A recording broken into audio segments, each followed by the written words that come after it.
আসসালামু আলাইকুম everyone, welcome back to my channel. আলু আর আটা দিয়ে যে এত মজাদার নাস্তা তৈরি করা যায় সেটা না বানালে বিশ্বাস করবেন না। তো চলুন তাহলে দেখে নেওয়া যাক এর প্রস্তুত প্রণালী। প্রথমে একটা মিক্সিং বোলে নিয়ে নিচ্ছি 1.5 কাপ পরিমাণ আটা।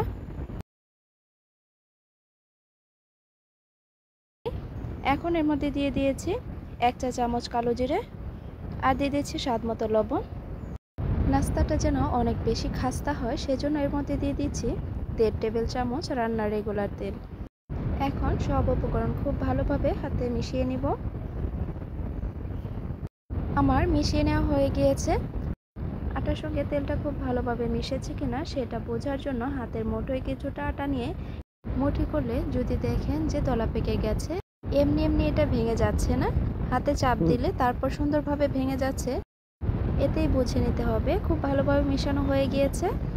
এখন এর মধ্যে অল্প অল্প করে পানি দিয়ে টাইট একটা ডো তৈরি করে নিয়েছি। এখন এটাকে রেস্টে রেখে দেব কিছুক্ষণের জন্য।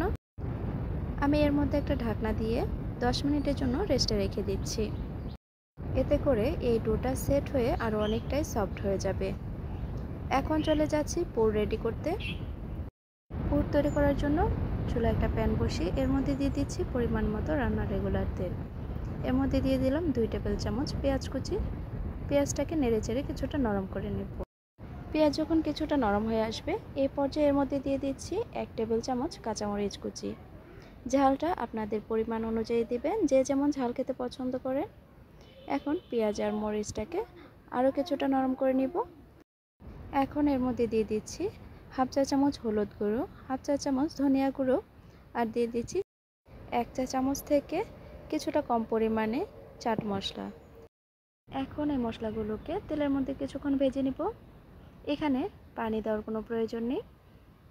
তো এই পর্যায়ে এর মধ্যে দিয়ে দিচ্ছি ছোট ছোট কিউব করে কেটে রাখা টমেটো।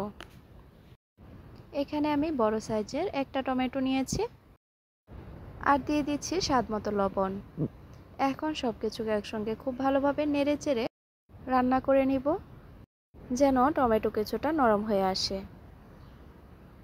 টমেটো যখন কিছুটা নরম হয়ে আসবে এই পর্যায়ের মধ্যে দিয়ে দিচ্ছি ম্যাশ করে রাখা আলু। আমি এখানে মিডিয়াম সাইজের 2টা আলু সিদ্ধ করে খুব ভালোভাবে ম্যাশ করে নিয়েছি। এখন এই সব কিছু একসঙ্গে খুব ভালোভাবে ভেজে নিব। ঘরে থাকা মাত্র অল্প কিছু উপকরণ দিয়ে এত মজাদার নাস্তা তৈরি করা যায় সেটা না বানালে বিশ্বাস করবেন না। এই নাস্তাটা খেতে এতটাই মজার যে বারবার বানাতে ইচ্ছে করবে। এই তো কথা বলতে বলতে পুরটা একদম রেডি হয়ে গিয়েছে। এখন চুলা থেকে নামিয়ে নিব। এদিকে যে ডো রেস্টে রেখে দিয়েছিলাম সেটা এখন ঢাকনাটা উঠিয়ে নিচ্ছি।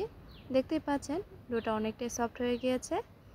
এখন এটাকে হাত দিয়ে আরও কিছুটা ময়ান করে নিব।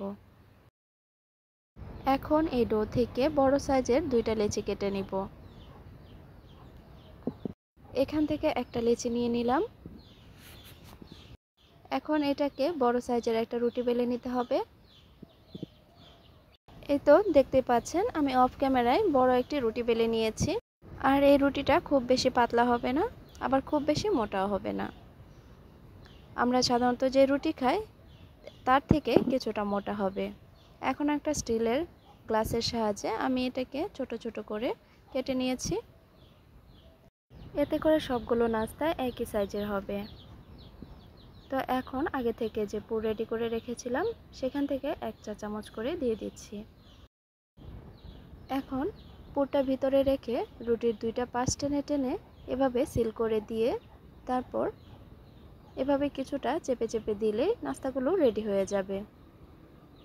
আমি আপনাদের বোঝার সুবিধার জন্য আরও একটা করে দেখিয়ে দিচ্ছি।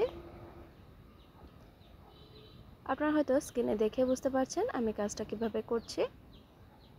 তো একইভাবে আমি সবগুলো নাস্তা বানিয়ে নিব। ভিডিও দেখতে দেখতে যারা এ পর্যন্ত এসে গেছেন কিন্তু একটা লাইক দিতে ভুলে গেছেন, প্লিজ ভিডিওতে একটা লাইক করে দিবেন। ভালো লাগলে শেয়ার করে অন্যকে দেখার সুযোগ করে দিবেন আর চ্যানেলটি সাবস্ক্রাইব করে পাশে থাকবেন। এভাবে করে আমি সবগুলো নাস্তা বানিয়ে নিয়েছি। এখন এগুলো ভেজে নেওয়ার পালা। চুলায় একটা প্যান বসিয়ে পরিমাণ মতো তেল গরম করে নিয়েছি। এখন প্যানের মধ্যে যে কটা ধরবে সেগুলো আগে ভেজে নিব। নাস্তাগুলো দিয়ে দেওয়ার পর একটা পাশ যখন সুন্দর একটা কালার চলে আসবে তখন এগুলোকে উল্টিয়ে অপর পাশটাও সুন্দর একটা কালার করে ভেজে নিতে হবে। এভাবে করে উল্টিয়ে পাল্টে খুব ভালোভাবে ভেজে পছন্দ মতো কালার করে তারপর উঠিয়ে নিতে হবে। এই তো নাস্তাগুলো হয়ে গিয়েছে, এখন উঠিয়ে নিচ্ছি। দেখুন দেখতে কতটা সুন্দর এবং লোভনীয় লাগছে। এটা দেখতে যতটা সুন্দর, খেতে তার থেকে আরও অনেক বেশি মজাদার। এটা একবার না বানালে বিশ্বাস করবেন না যে এটা কতটা মজাদার।